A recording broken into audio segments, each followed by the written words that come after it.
Our documentary surrounds the alcohol abuse within young people and how they get drawn into it.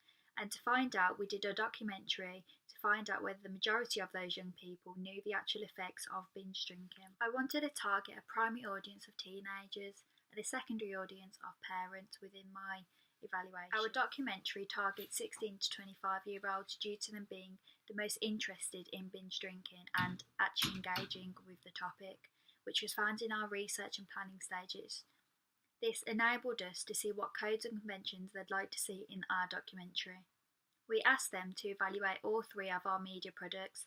As a group, we got a focus group of 20 students and got them to fill out a questionnaire, as well as getting verbal feedback from individuals. I then asked a secondary audience of parents, as well as other pupils. We asked them to analyse our products critically and honestly so we can get good feedback and an accurate opinion.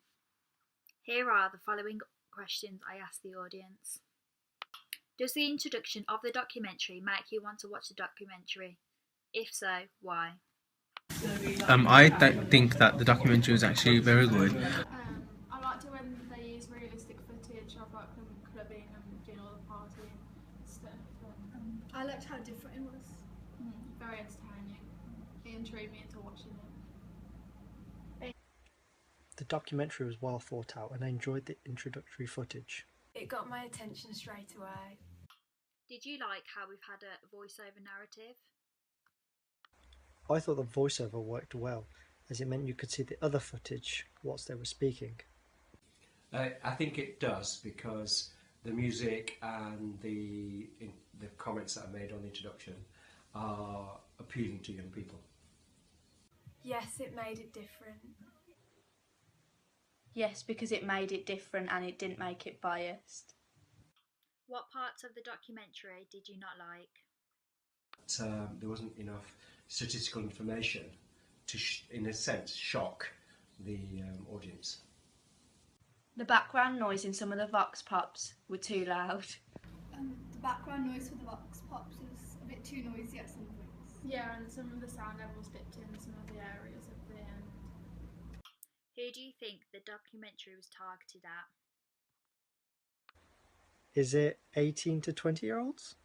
It's definitely targeted at young people, mainly because of the way the video was shot, the audience in terms of the people interviewed, music and the style. 16 to 25-year-olds.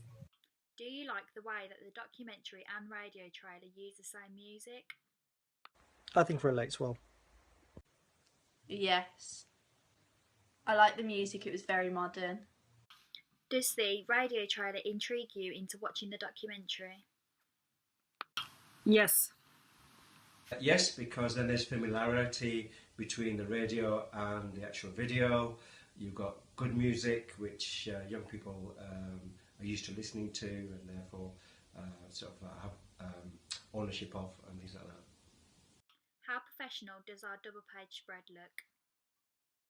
What is the most attractive and eye-catching thing that you can see? I think it's very professional in that it uses very similar styles to the sort of documents you see on the internet and on in newspapers and magazines. The quality of the photographs and the titles and the colour scheme are very professional and very well branded. I think the large picture with a young person drinking, because it's with the Channel 4 logo on there, it seems to add sort of a responsibility and the branding behind the documentary, because it looks like it's going to be on Channel 4. The colours and the layouts work well for your magazine. The images on your double page spread were good. Overall, the audience feedback has been successful and that we have appealed our products to the target audience in the right way. Through the research and audience, we knew who we targeted and their opinions on the documentary. This impacted in our overall creation. I think we have created a well-constructed documentary, double-page spread and radio trailer to the audience's taste. We have used the audience feedback in ways that our products are successful and suited to our target audience's preferences. Overall, there was only slight adjustments for it to be more effective. I found what they said was similar to what I presumed, and the feedback was very helpful, and if I was to do this again, I'd definitely take on their points.